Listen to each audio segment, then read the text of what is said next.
بالسلامة. إن شاء الله راكم بخير. Thank you. فرحانة الحقيقة بوجودي معاكم، يعيشكم برشا. إن شاء الله تكونوا بخير، ولو أنه الحقيقة الأوضاع الأخيرة لا يبدو فيها شيء من الخير، ومع ذلك حتى فعل المقاومة والاستمرار اليومي هو شيء من هذا الخير، وهو فعل مقاومة مستمر. فاستمروا في هذه المقاومة وانتصروا فيها، لأنها في الواقع ليست بالشيء الهين.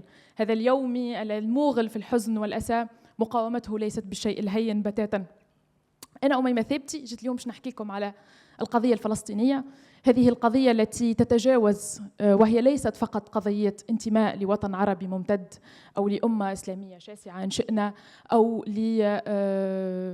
استفاف فكري سياسي، هي كل هذا وأكثر. القضية الفلسطينية في الواقع هي البوصلة أم القضايا التي تجمعنا بضرورة وتوحدنا أيضا. من ضمن الأطر العديدة التي يمكن أن نتناول منها القضية الفلسطينية، أعتبر أن أهم إطار أو الإطار الأقرب لقلبي أنا كأميمة، لست فقط كأستاذ تاريخ أو باحثة في التاريخ، إنما لأني إنسانة أؤمن بحركات التحرر الوطني، وأؤمن بل وأعتقد اعتقادا جازما أن القضية الفلسطينية تتربع في قلب قضايا حركات التحرر الوطني التي لم تكتمل بعد. وفي هذا الإطار يقول درويش في مجموعته الشعرية، القصيدة أو المجموعة التي أدعوكم جميعا للاطلاع عليها، وهي لماذا تركت الحصان وحيدا. في مجموعته الشعرية هذه يقول درويش، أو يتحدث في قصيدته لا أعرف الصحراء، يقول: من يكتب حكايته يرث أرض الكلام ويملك المعنى تماما. بعبارة أخرى يقول درويش أن من يملك حكاية الأرض يرث أرض الحكاية. ما هي هذه الحكاية؟ حكاية فلسطين. ما الذي نعنيه بحكاية فلسطين؟ إن الحكاية أو السردية هي الفكرة الجماعية، هي كل ما يتجمع في الذاكرة الجماعية، كل ما يؤثث العقل الجمعي الذي يبني بضرورة الهوية الجماعية. هذه الهوية التي نردنا أن نسميها لا يمكن أن تكون إلا هوية تسم مجموعة بشرية ما متأصلة في أرض ما.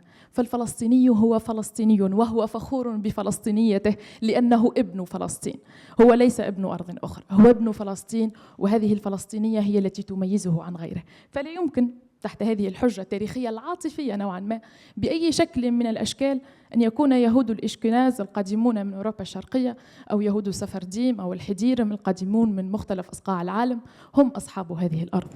هذه الأرض فلسطينية بالضرورة، ولا يمكن إلا أن تكون إذن فلسطينية. والأرض لا تسع هويتين، هي هوية واحدة بالأساس. We were seeing guys on the screen. هو الكوفية هي لباس ترتدونه أغلبكم، لباس رجالي بالأساس، مش لباس، هو غطاء رأس يضعه الرجال، وله في الحقيقة مميزات عديدة، وهو ينتمي لهذه الهوية الفلسطينية الجماعية اللي نتحدث عنها. هذه الهوية التي تتكون من مجموعة من العناصر الثقافية مثل الأغاني على دلعونة، يما تعاليلي، وغيرها من الأغاني الفلسطينية. هي أيضا تتكون من أهازيج النسوة وهن تردن إلى البئر، تتكون من مجموعة الحكايا والأساطير التي تروى حول أثاف النار ليلا. هي كل هذا وأكثر. هي برتقال يافا، تين غزة، وزيتون رام الله. انظروا إلى هذه الكوفية وما تميزه. هذه الرموز والعناصر الثقافية ليست مجرد عناصر اعتباطية، هي تمثل أو تروي حكاية الفلسطيني، هذا الفلسطيني الفلاح الذي يفلح أرضه وزيتونه. تمثل أيضا الفلسطيني الملاح الذي ينتمي إلى قلب العالم المتوسط. هذا الفلسطيني أيضا التاجر الذي يتمعش من طريق التجارة. فالأرض إذن فلسطينية، وهذه هي بالأساس حكاية فلسطين. ولكن عندما نتحدث عن فلسطين وعن حكاية أرض فلسطين لا يمكن أن نمر مرور الكرام على هذه القضية. لابد لنا من الحديث عن جذور القضية الفلسطينية، وبالأساس على أرض فلسطين. وأنا أستاذ تاريخ وجغرافيا جبت لكم معايا خريطة وجيت. فهذه خريطة فلسطين خلال فترات عديدة. الخريطة هذه تقريبا تشرد بشكل كبير في مواقع التواصل الاجتماعي، وهو جيد للتذكير دائما أن الأرض كانت ذات يوم فلسطينية. إذن هذه الخريطة تبين في مراحل مختلفة، إذن منذ 1917 بداية القرن الثامن عشر، عفوا القرن العشرين ومطلع القرن العشرين الذي يمثل أسوس أو جذور القضية الفلسطينية. هنا نجد تباعا في سنوات عديدة نتيجة لأحداث تاريخية عديدة انحسار النفوذ الفلسطيني أو الوجود الفلسطيني على الأرض الفلسطينية لصالح الإسرائيليين. يا سيدي جبت معايا زاد السلم الزمني، خاطرني بروف تاريخ وجغرافيا. به سلم زمني لتاريخ القضية الفلسطينية هو يتناول بالأساس جذور القضية الفلسطينية. أكثر سؤال ديما تلامذتي يسألوه لي: مدام يا أخي وقتاش بدات القضية الفلسطينية؟ تحس عندها سنين الكل، ملي قمت في الدنيا نسمع بفلسطين ونسمع بحكاية فلسطين، يا أخي وقتاش بداوا؟ يا سيدي القضية الفلسطينية بدات مع الأطماع الاستعمارية في مطلع أو عفوا في أواخر أو العشرية الأخيرة للقرن العشرين. نحكيو بالضرورة على نشأة الحركة الصهيونية في أوروبا الغربية مع تيودور هرتزل صاحب الكتاب الشهير إذن دولة اليهود وليست الدولة اليهودية، دولة اليهود باعتبار الحركة الصهيونية حركة علمانية سياسية بالضرورة. إذن في 1896 ثم استقرار المؤتمر أو إقرار عفوا المؤتمر الصهيوني الأول في مدينة سويسرية في 1887. هذا المؤتمر هو أكد بالضرورة على حق اليهود في إيجاد وطن. لم تكن فلسطين في هذا المؤتمر ضمن المقترحات الواردة، ولكنها تواجدت بالضرورة لحيثية تاريخية كاملة وظرفية تاريخية كاملة مرتبطة بالوعد الثاني وهو وعد بلفور. في هذه الفترة تماما بريطانيا وجدت نفسها ملزمة ب3 عهود كبرى. الوعد الأول هو وعد بلفور اللي نعرفوه الشهير والغني عن التعريف في 2 نوفمبر 1917 مع العائلة روثشيلد لبناء هذا الوطن القومي. وقتها بدينا نحكيو على وطن قومي اليهود. الوعد الثاني هو اتفاقية سايكس بيكو بين فرنسا وإنجلترا 1916 ابتسام تركة الرجل المريض وهو الإمبراطورية العثمانية بالضرورة مع عبد الحميد الثاني. والاتفاق الثالث الذي دحضته بريطانيا وهو الاتفاق مع الشريف حسين الثورة العربية الذي كان موعودا بأن يكون خليفة جديد للأرض كامل الأرض العربية، ولكن بريطانيا كانت لها برامج أخرى.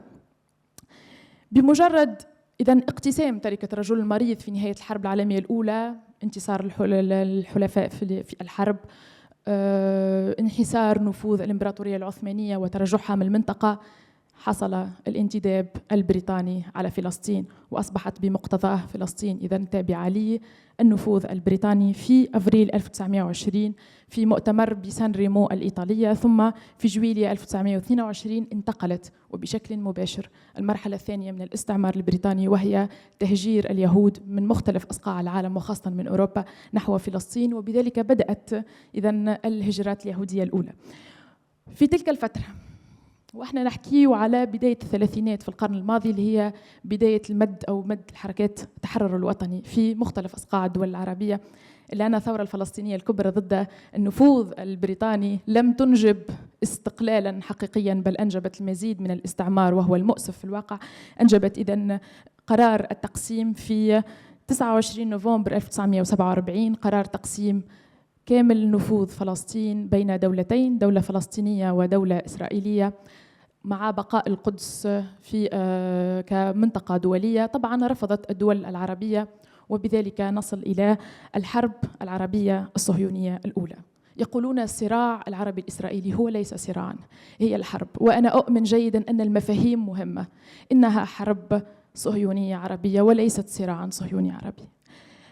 هذه الحرب إذن تسمى بالنكبة التي خسرت فيها الجيوش العربية بعد جملة من الانتصارات، ولكن ما قام به مجلس الأمن الدولي في الواقع بإيقاف أو هدنة لإيقاف إطلاق النار جعل من الولايات المتحدة الأمريكية تتدخل في دعم الصهيونية في مرحلة أولى، وتدعم أيضا بالعد والعتاد الجيش الإسرائيلي، فانقلبت الآية لصالح إذن إسرائيل. فكانت النكبة أتعس أو أسوأ نتيجة للنكبة هي في الواقع توسع إسرائيلي على مزيد الأراضي الفلسطينية. لم تكتفي فقط بقرار تقسيم 1947، بل إنها تقدمت في الأراضي الأخرى. ثم العدوان الثلاثي على مصر نحن نعلمه في فترة جمال عبد الناصر، وهي هذه الفرحة لها علاقة مباشرة بالضرورة بالقضية الفلسطينية. المقاومة الفلسطينية للكيان مباشرة بعد النكبة أصبح ثمة نوع من الإحباط الشديد في الشعوب العربية. هذه الجيوش العربية التي لا تقهر هزمتها إسرائيل وهنا تأسست حركة التحرير الوطني في 1957، ثم تم إنشاء منظمة التحرير الفلسطينية التي قادت النضال الفلسطيني فيما بعد إلى فترة تقريبا التسعينات. ثم الحرب العربية الصهيونية الثانية، تسمعوها ديما يقولوا عليها النكسة. النكسة هذه أسوأ توصيف للنكبة، يعني نقولوا احنا هو فعلا أسوأ ما حصل في تلك الفترة هي هذه النكسة، لأن في جوان 1967 الحرب الأيام الست، هذه الحرب التي قضت على مجددا النفوذ العربي في المنطقة، وتوسعت إسرائيل لا فقط على صالح الأراضي الفلسطينية بتاع 47، بل أيضا على هضبة الجولان في سوريا، وأيضا على شبه جزيرة سيناء في مصر. وهذا الذي سينجب المزيد والمزيد من الهزائم الأخرى في السبعينات بالأساس. ما زلنا مطولين في نهاية الستينات ونهاية الثمانينات، هي تقريبا مرحلة النضال الفلسطيني مع الميثاق الوطني الفلسطيني، وذلك لاستعادة الأرض وكل الأرض. وكان الحقيقة لهنا في كل خطابات ياسر عرفات لابد من استعادة الأرض وكامل الأرض بالسلاح، ولا يمكن أبدا الهدنة مع إسرائيل، وكل ذاك الكلام الرومانسي والعظيم. والعمليات الفدائية، كان الحراك مسلحا بالضرورة. في المقاومة في الثمانينات انتقلنا إلى مرحلة أخرى أو ظرفية أخرى في العالم، الاحتلال الصهيوني لجنوب لبنان، اتفاقية الصلح بين مصر والكيان الصهيوني. بدأنا في مسلسل التنازلات. مصر كانت عندها قلنا شبه جزيرة سيناء اللي كانت أخذتها إسرائيل في حرب النكسة. أصبحت رويدا هذه المنطقة إذن أو هذا ما سهل على مصر إذن القيام ب هذه الاتفاقية الأولى، اتفاقية السلام سميها اتفاقية كامب ديفيد إذن بين أنور السادات ونظيره الإسرائيلي. ثم انتفاضة الحجارة الأولى، تأسيس حركة حماس، تأسيس دولة فلسطين على أراضي 1967. تأسست دولة فلسطين بعد تأسيس دولة الكيان في 67 على أراضي 67، وهي حقيقة غير منصفة. والقانون الدولي لم ينصف فلسطين مرة أخرى، لم ينصفها في المرة الأولى في قرار تقسيم الأول، ولم ينصفها حتى في المرة الثانية في قرار تقسيم الثاني، أو حتى في قيام دولة فلسطين. ثم في التسعينات وما بعدها حرب الخليج، اتفاقية أوسلو، هذه الاتفاقية التي خاضها ياسر عرفات إذن مع حضور الرئيس الأمريكي بيل كلينتون، وهي اتفاقية السلام التي تدعو فلسطين للقبول بالواقع السياسي المحلي كما هو، وعدم التعرض لإسرائيل بأي شكل مسلح. ثم انتفاضة الأقصى اللي هي انتفاضة الحجارة الثانية، مجزرة غزة فيما بعد، أحداث الشيخ جراح، طوفان الأقصى اللي احنا قاعدين نعيشوا فيه. كل هذه الفترات التاريخية ولو أني مررت عليها مرورا بسيطا، في الواقع إنما تحدثنا عن حكاية. هذه الحكاية التي لا تنتمي فقط إلى قطر عربي ما. فلسطين هي منطقة من المناطق الوطن العربي الممتد، ولكنها حكاية، أو ما أعتقده على الأقل هي حكاية شيء أكبر من مجرد وطن. هي سردية كاملة تصفنا نحن الشعوب العربية، نحن بلدان الجنوب، نحن من هم تحت، نحن المنحازون بالضرورة لحركة التحرر الوطني، نحن الذين نطمح بالضرورة لهذا الاستقلال التام والشامل لكامل المنطقة العربية. إن وجود إسرائيل في المنطقة كما يعبر عنه في فلسطين المحتلة هو بالأساس فكرة تم زرعتها الصهيونية باعتبارها حركة سياسية علمانية، ثم تحولت فيما بعد لحركة دينية قامت فيها بالتهجير، لا سيما بعد النكسة مباشرة، تهجير الفلسطينيين، الاستيطان، المجازر، نحكيو على مجزرة كفر قاسم، مجزرة دير ياسين، نحكيو على مجازر أخرى أفظع، صبرة وشتيلة، تل الزعتر وغيرهم. ذي مش فقط قضية قبول بوجود الآخرين، هذه قبول أو قضية حق أصحاب الأرض الذين لا يمكن بأي شكل من الأشكال إلا أن نساندهم في حقهم. هذه الأرض التي يجب أن تعود حرة كما كانت من النهر إلى البحر، وكما قال درويش، أو كما بدأت أنا هذه المداخلة مع درويش وهو يقول لنا أو يحدثنا عن حكاية هذه الأرض، كانت تسمى فلسطين وصارت تسمى فلسطين. يعطيكم الصحة ويعيشكم.